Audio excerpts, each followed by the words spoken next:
नमस्कार मित्रांनो, सुस्वागतम. ठरलं तर या मालिकेच्या आजच्या भागामध्ये अर्जुनला ऑफिसला जायचे असते आणि तो डायनिंग टेबलजवळ उभा असतो आणि सायलीकडे पाहत असतो. तेव्हा आता सायली अजूनसुद्धा अर्जुनवर नाराजच असते. ती मात्र आता विमलताईंना म्हणते की विमलताई, अहो यांचा डबा द्या. तेव्हा आता विमलताई म्हणतात की अहो सायली बहिणी, परंतु अजूनपर्यंत तुम्ही डबा तर भरलेलाच नाही. तेव्हा आता सायली थोडीशी रागातच म्हणते की तुम्हीच भरा. असे बोलून आता सायली जेव्हा कल्पना ही समोरच असते, डायनिंग टेबलवरती आता भाजी वगैरे आहे तर ती निवडत असते. आता ती हे सर्व ऐकते आणि सायलीकडे पाहत असते. तेव्हा तिला समजते की नक्की यांच्यामध्ये अजूनपर्यंत काहीतरी नाराजगी आहे. तर तेव्हा सायली अगदी रागाने तिथून आता काहीतरी ग्लास वगैरे घेऊन बाजूला जाते. आता अर्जुनला खूपच राग येतो. अर्जुन तिच्याकडे बघतच असतो की काय करू. तेव्हा आता कल्पना लगेच विचारते की अर्जुन, अरे तू सायली बरोबर काही भांडला वगैरे की काय. तेव्हा आता अर्जुन लगेच चिडतो.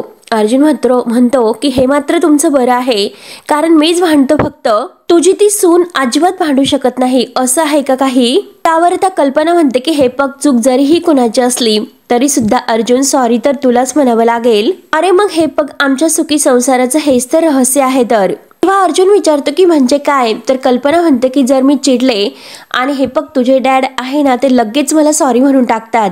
म्हणजे हे पग त्यांची चूक नसली तरी सुद्धा ते मला सॉरी म्हणतात. अरे मग काय. कल्पना आता हसते. तर विमलताई लगेच म्हणतात की अर्जुन दादा, अहो हे मात्र खरं आहे, कारण मी अनेक वेळा माझ्या डोळ्यांनी बघितलेलं आहे की प्रताप दादांना कल्पना ताईंना सॉरी म्हणताना. तेव्हा आता कल्पनाला खूप हसायला येतं. त्यावर आता हे सर्व ऐकून अर्जुन म्हणतो की हे बघ मम्मा, हे जे काही तू सिक्रेट मला सांगते त्याचा मला काही फायदा नाही होणार. तर आता कल्पना विचारते की का रे, काय झालं. त्यावर आता अर्जुन म्हणतो की कारण हे कान पकडून जरी मी तुझ्या सुनेवर समोर उठ्या बशा काढल्या तरी सुद्धा तिच्या नाकावरचा राग काही जाणार नाही. त्यावर आता विमलताई म्हणतात की अर्जुन दादा, अहो जाऊन द्या हे सर्व, नका विचार करू आणि हा टिफिन घ्या. तेव्हा आता लगेच अर्जुन विमलकडे बघतो आणि म्हणतो की नकोय मला. तर कल्पना आणि विमल मात्र अर्जुनकडे बघत असतात. तेव्हा आता अर्जुन रागवतो. अर्जुन म्हणतो की तुझी सायली ताई आहे ना, तिला खायला घाल. तेव्हा आता कल्पना ओरडते. कल्पना म्हणते की अर्जुन हा कसला वेडेपणा आहे. अर्जुन मात्र आता कल्पनाचं सुद्धा ऐकत नाही आणि ऑफिसला निघून जातो. कल्पना आवाज देते की अर्जुन अर्जुन, परंतु आता डबा न घेता अर्जुन निघून जातो. त्यानंतर आता इकडे मैनावती आपल्या रूममध्ये असते आणि ती रेनेला, जी रीना आहे ना, तिला फोन लावते. तेव्हा आता रीनाने तिकडून फोन उचलल्यानंतर इकडून मैनावती म्हणते, हॅलो अगं रीने, मी बोलते. आई तुझी, एक काम कर, तू पोलीस स्टेशनला जा, कारण तुझ्या बापाला तू सोडून आण. तुझ्या खूप ओळखी आहेत तिकडे, त्यामुळे तू हे काम कर, जा बरं. तेव्हा आता रीना विचारते की काय झाले, काय केलं. तेव्हा आता मैनावती सांगत असते की अगं काय करणार, नेहमीप्रमाणे दारू पिऊन तमाशे केलेत आणि पैशासाठी मात्र कोणाचं तरी पॉकेट चोरलेलं आहे. तर आणि मी कसं जाऊ बरं तिकडे. एकतर मी सायलीला इथे असे सांगितले की तुझे बाबा हे ते मेनीकडे गेलेले आहेत आणि आता जर मी सायलीला अगदी हे सर्व सांगितले आणि खोटं बोलून बाहेर पडले तर नक्की तिच्या लक्षात येईल. मग मी बाहेर कशी जाणार बरं. आणि एकतर तिकडे जाऊन माझा काय उपयोग होणार आहे बरं. माझं ते ऐकणार आहेत का. त्यामुळे मी तुला सांगते ते कर, तू तिकडे जा आणि तिकडच्या लोकांना थोडेसे पैसे दे, म्हणजे आपोआप ते तुझ्या बाबांना सोडून देतील. तर तेव्हा मात्र आता ही रीना आता आईलाच पैसे मागते की पैसे दे म्हणून आता बाबांना सोडवण्यासाठी. तेव्हा आता मैनावती म्हणते की हे बघ अगं, माझ्याकडे पैसे नाहीत. आणि काय, तुला तुझ्या बापाला सोडवण्यासाठी सुद्धा पैसे नाहीत का. आणि काय मुलगी आहे आईकडे पैसे मागते. असे बोलून आता मैनावती रागाने फोन ठेवते. त्यानंतर अजून तन्वी ही झोपलेलीच असते, म्हणजे प्रिया. अश्विन उठतो आणि तयार सुद्धा होतो. तन्वीला तो आवाज देऊन उठवतो की तन्वी अगं उठ, आपलं जे काही स्वयंपाक बनवण्यासाठी किचन आहे ना, तर ती किचन बनवण्याची वेळ आता झालेली आहे, उठ बरं. आता आपल्याला किचन अगोदर आपल्या वेळेत वापरून घ्यावं लागेल, नाहीतर आता वेळ निघून गेली तर आपल्याला काहीतरी करता येणार नाही. त्यामुळे तो आता प्रियाला उठवत असतो.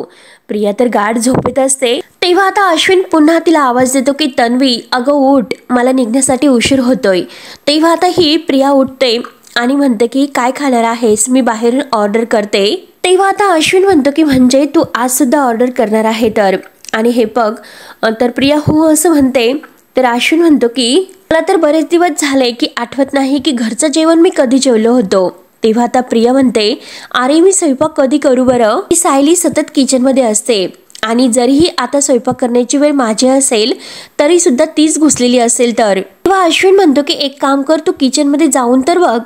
तुला नाश्ता बनवायचा म्हटल्यानंतर ती तुला नक्की जागा देईल, त्यामुळे तू जा बरं, जाऊन तर बघ.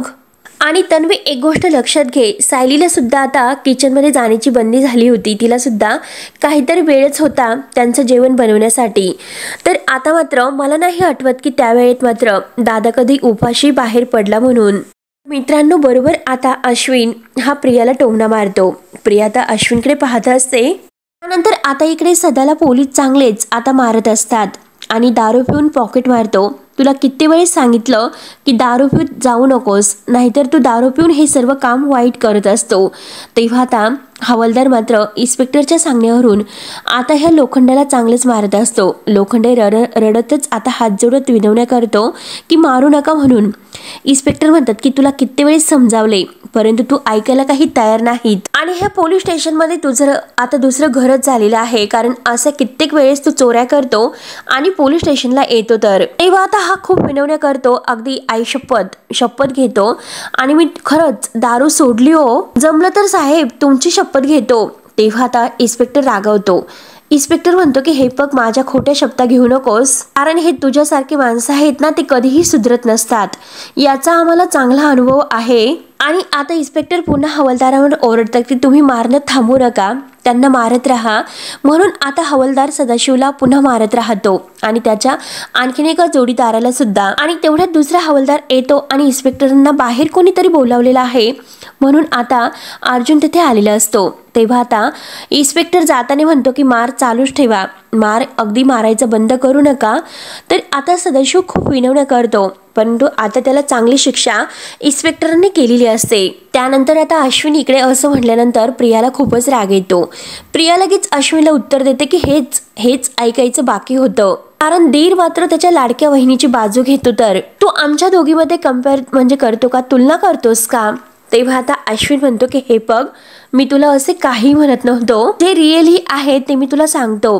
तर प्रिया म्हणते की एवढंच आहे ना, मग तू जा आणि तू स्वयंपाक कर बरं. का असं आहे की फक्त बाईने स्वयंपाक करायचा असतो? अश्विनला राग येतो. अश्विन म्हणतो की हे बघ तन्वी, स्वयंपाक हा बायकांनीच केला पाहिजे ह्या विचारातील मी नाही, परंतु हे बघ, अनेक वेळा तुला मदत केली असेल, परंतु आता मात्र वाढते माझे काम आणि कामाच्या वेळा, यामुळे मला ते करणं शक्य होत नाही. तर त्यामुळे तू एक काम कर, तू मला मदत कर बरं. तू जर संसाराला थोडासा हातभार लावला तर नंतर काम हे पटकन होईल. तेव्हा आता प्रिया म्हणते की अच्छा, म्हणजे संसाराला हातभार लावणं म्हणजे स्वयंपाक करणं असं आहे. तर अरे ओ, म्हणून तू लग्न केलंस का माझ्याशी? तेव्हा आता अश्विनला प्रियाचा आणखीन राग येतो, कारण प्रिया मुद्दाम आता विषय वाढवत असते आणि लगेच रागाने विचारते, अश्विन तुला बायको हवी होती की आता स्वयंपाक करणारी हवी होती? त्यावर आता अश्विन म्हणतो की तन्वी, अगं कुठली गोष्ट तू कुठे नेतीस, विषय काय आहे आणि कोणत्या विषयावर बोलते तू? अगं मी तुला हेच सांगतो की रोज रोज बाहेरचं खाणं योग्य नाही, हेच तुला समजावतो.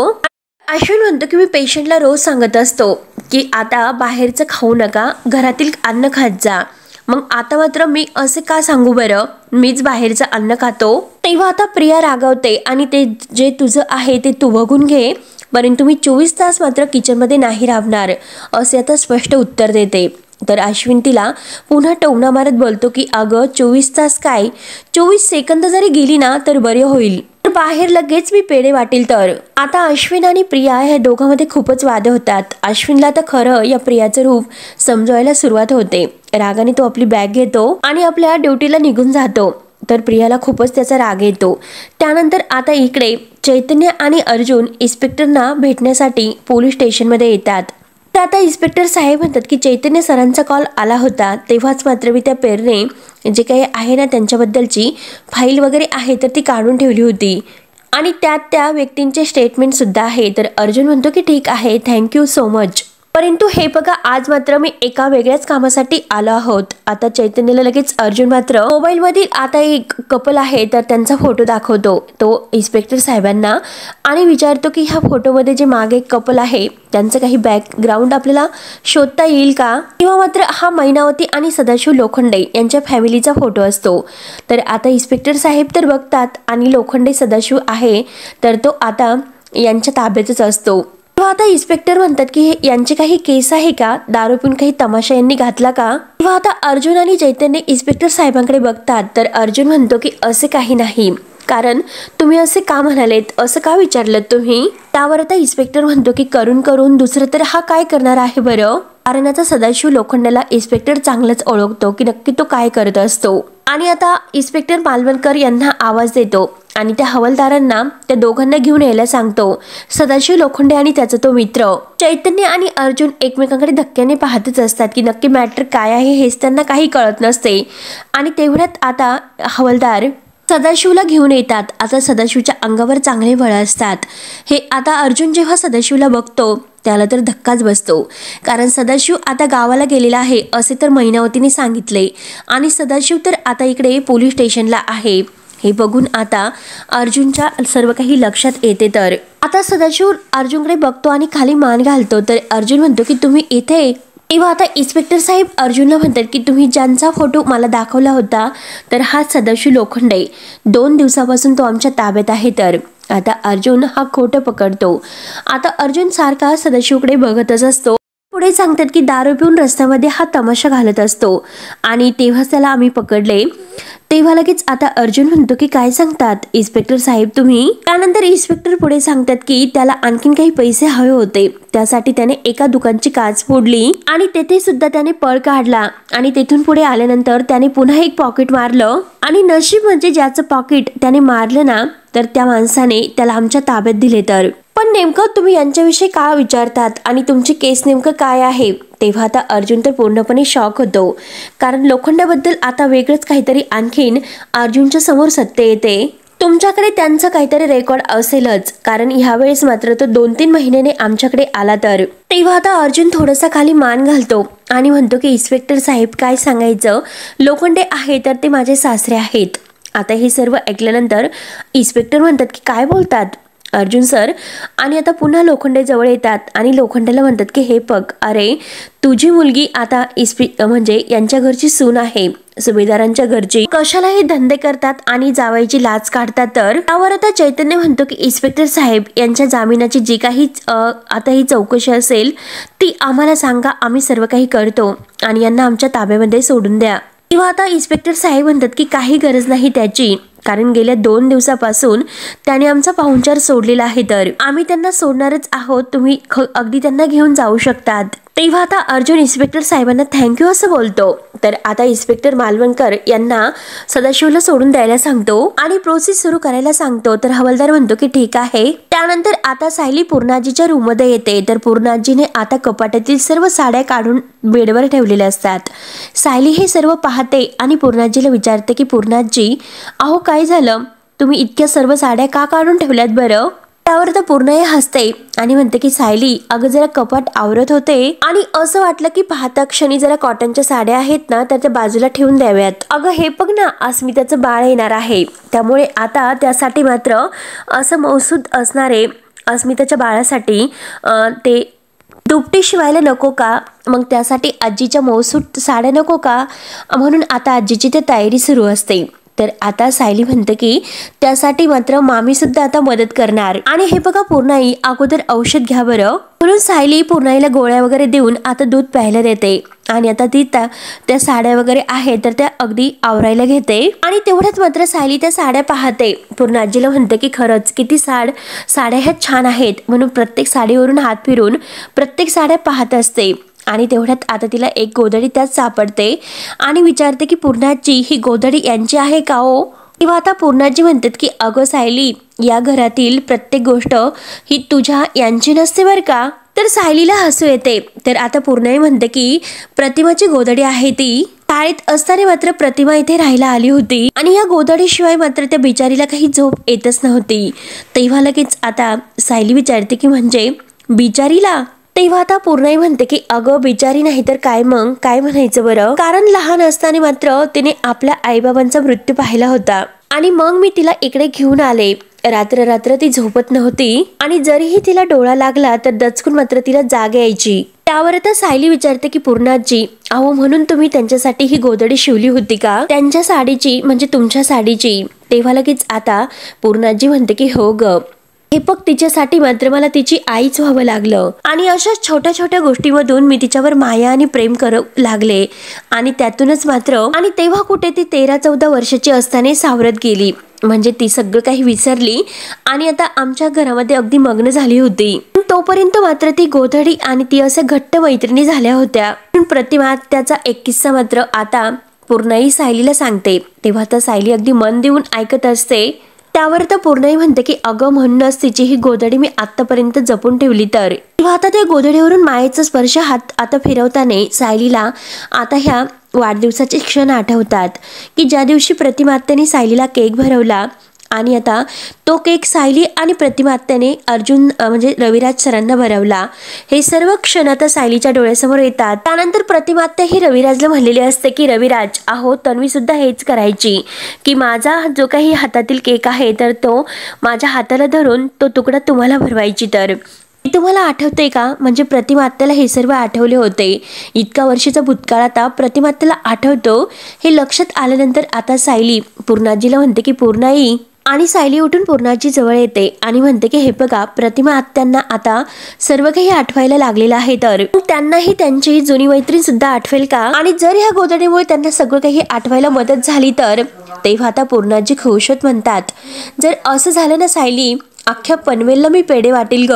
आणि पूर्णाजी खुशत म्हणतात की अगं जर प्रतिमाची स्मृती परत आली तर ती मला घट्ट मिठी मारेल आणि म्हणेल अगं पूर्णाई तुझी जुनी प्रतिमा परत आली म्हणून. तेव्हा आता सायली खुशत म्हणते की पूर्णाजी मग चला लगेच आपण आत्ताच प्रतिमा त्यांच्या घरी जाऊयात आणि त्यांच्या अंगावर ही गोधडी आपण पांघरून बघूयात की नक्की काय होतं ते. तर आता सायलीचा तो उत्साह पाहून पूर्णाई तर खुश होते आणि म्हणते की सायली जर इतका उत्साह असेल तर मी नाही कशाला म्हणेल, चल आपण तिकडे जाऊयात. तर आता पूर्णाजी प्रतिमा आत्याच्या घरी जायला तयार होते, ते पण सायली बरोबर, म्हणून ते आता जाण्याची तयारी करतात. आता पूर्णाई दूध वगैरे पिऊन घेते.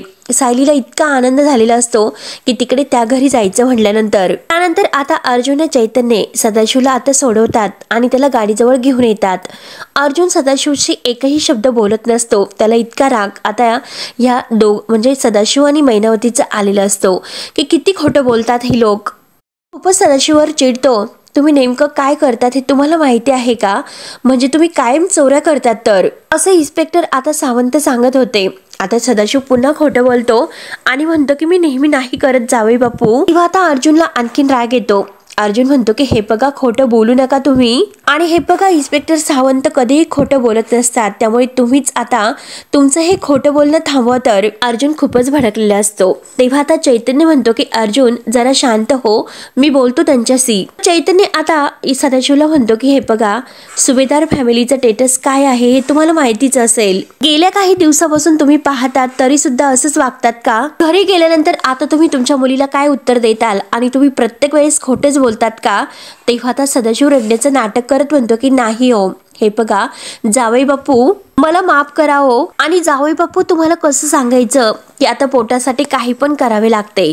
तेव्हा मात्र आता चैतन्य चिडतो. चैतन्य म्हणतो की म्हणजे आता हे तुम्हाला दारू पिऊन अगदी चोऱ्या वगैरे करण्यासाठी हे सर्व आहे का? दुसरं कामधंदा काहीच नाही, काही कृत्य करून तुम्ही अर्जुनला आता लाज आणलेली आहे, लाज. तेव्हा आता अर्जुन म्हणतो की हे बघा माझं सोडा, जेव्हा मात्र तुमच्या मुलीला हे सर्व कळेल की तुम्ही दारू पिऊन चोरी केली तर तेव्हा ते ऐकून तुमच्या मुलीला किती वाईट वाटेल याचा विचार तुम्ही केलास का? तेव्हा आता सदाशिव म्हणतो की मग तुम्ही तिला कशाला सांगतात हे सर्व? तर आता अर्जुनला आणखीन राग येतो. अर्जुन म्हणतो की म्हणजे आणखीन खोटं बोलायचं, तर अशीच लपाछपी करायची का जशी मंदिरात त्यावेळेस तुम्ही केली होती तशी? तेव्हा आता अर्जुन पूर्णपणे वैतागतो. अर्जुन म्हणतो की यांना इतकं सांगितलं तरी सुद्धा समजण्याच्या पलीकडे आहे. म्हणून तो सदाशिवला गाडीमध्ये बसायला सांगतो। आता सदाशिव म्हणतो की काय, अर्जुन पुन्हा एकदा त्याला गाडीत बसायला रागाने सांगतो। आता सदाशिव घाबरतच गाडीमध्ये बसतो। तर अर्जुन चैतन्यला म्हणतो की मी नंतर काय करायचं आहे हे सर्व तुला नंतर सांगतो। तर अर्जुन आणि चैतन्य सुद्धा गाडीमध्ये बसतात आणि सदाशिव लोखंडेला घेऊन आता ते घरी येतात। त्यानंतर आता इकडे सायली आणि पूर्णाजी मात्र रविराज काकांच्या घरी येतात। आता रविराज काका बाहेर झाडांना पाणी वगैरेच करत असतो आणि तेवढ्यात तो सायलीला पाहतो। सायलीला बघून त्याला खूप आनंद होतो। आता पूर्णाजी सुद्धा गाडीच्या खाली उतरतात। सायली आता पूर्णाजीचा हात धरते। रविराज काका खुश होऊन म्हणतो की अरे इतके मोठे सरप्राईज आज तुम्ही दोघींनी मला दिले तर, आणि तो आता त्यांना आतमध्ये यायला सांगतो। तर पूर्णाई म्हणते की अहो रविराज, कारण सायलीला खूप आनंद झाला की प्रतिमाला भेटायची तिची इच्छा झाली होती, तेव्हा आता मीच म्हटलं की आपलंच घर आहे आणि फोन करण्याची कशाला गरज आहे, तर म्हणून लगेच आता इकडे निघालो आणि आलो इकडे। त्यावर तर रविराज काका खुश होत म्हणतात की बरं झालं तुम्ही आलात, आणि आता तो त्यांना आत यायला सांगतो। सायली आणि पूर्णाई आता आत येतात। रविराज काका सुद्धा त्यांना घेऊन आत येतात। तेव्हा सुमन किचन मध्ये असते। त्यांना बघून आता पूर्णाजी जवळ येते आणि आता रविराज काका सुद्धा तिला आवाज देतो। त्यानंतर आता सुमन खुश होत म्हणते की काय पूर्णाई, आज कसं येणं केलं, कारण तुम्हाला आमची आठवणच होत नाही, तुम्ही आता इकडे यायचेच कमी झाल्यात। तेव्हा आता पूर्णाई म्हणते की अगं असं कसं होईल बरं, मला आठवण येणार नाही म्हणून आज तुमची आठवण आली आणि लगेच आलो। तेवढ्यात आता सुमन ही पूर्णाजी आणि सायली या दोघींना बसायला सांगते। तर आता रविराज हा प्रतिमाला आवाज देतो की प्रतिमा, अगं प्रतिमा कोण आलाय बघ ना, अगं पूर्णाई आल्यात। तेव्हा आता सायली विचारते की प्रतिमा आत्या त्यांच्या रूम मध्ये आहेत का, तर रविराज काका म्हणतात की हो, मगाशी ती पुस्तक वाचत होती आणि तेवढ्यात ती आडवी म्हणजे खाली झोपली असेल तर, आणि हे बघ आता मात्र पूर्णाई आल्या हे ऐकून सुद्धा ती धावत बाहेर येत नाही, तर याचा अर्थ असा आहे की नक्की ती झोपी गेली असेल, तिचा डोळा लागला असेल तर, आणि हे बघा तुम्ही बसा तोपर्यंत मी तिला उठून घेऊन येतो। त्यावर आता सायली म्हणते की नको, आणि आता पूर्णाई म्हणते की रविराज। पूर्णाई आणि सायली एकमेकीकडे बघून हसतात आणि आता सगळेजण प्रतिमा आत्याकडे रूम मध्ये येतात। प्रतिमा आत्या बेडवर झोपलेली असते। सगळेजण आता प्रतिमा समोर येऊन उभे राहतात। सुमन विचारते की मी आता उठू का वहिनींना। पूर्णाई मात्र सायलीला खुणावते। सायलीच्या सर्व काही लक्षात येते, तर तेव्हा बॅग मधून सायली ती गोधडी काढते आणि प्रतिमा आत्याच्या अंगावर टाकते। रविराज काका आणि सुमन हे बघूनच असतात। तेव्हा आता पूर्णाई आणि सायली एकमेकीकडे बघून हसतात। तेव्हा मात्र आता जेव्हा ती गोधडी आता प्रतिमाच्या अंगावर टाकली जाते, तेव्हा त्या गोधडीच्या स्पर्शाने आता मात्र प्रतिमाला अगदी लहानपणीचा सगळा भूतकाळ आठवतो की जेव्हा आता ती पूर्णाईच्या मांडीवर असायची आणि तिला खूप भीती वाटली, तेव्हा मात्र आता पूर्णाई तिच्या अंगावर ती गोधडी टाकायची आणि आता प्रतिमा त्याला अगदी शांत अशी झोप लागायची। तर आता सुद्धा ती गोधडी अंगावर टाकल्यानंतर आता प्रतिमा त्याला सर्व काही तो लहानपणीचा भूतकाळ आठवतो। आता प्रतिमा त्याला लगेच जाग येते त्या गोधडीच्या उभेमुळं। प्रतिमा आता डोळे उघडतात, सर्वजण आता बघतच असतात। प्रतिमा आता त्या गोधडीचा जो काही स्पर्श आहे तर गोधडीला हात लावते आणि आता नक्की गोधडी कोणती आहे बघत असते, कारण त्या अंगावर टाकलेल्या गोधडीमुळे आता प्रतिमा त्याला आणखीन लहानपणीचं सर्व काही आठवते। तेव्हा आता मित्रांनो हा भाग येथे संपतो। तर पुढील भागामध्ये आता जेव्हा अर्जुन सदाशिवला आता आतमध्ये घेऊन येतो, सगळेजण आता उभे असतात आणि सदाशिवची अशी ती अवस्था बघून आता ही कल्पना विचारते की अर्जुन, अरे हा सगळा काय प्रकार आहे, तर सदाशिव रावांचा खरंच ऍक्सिडेंट झाला होतात का।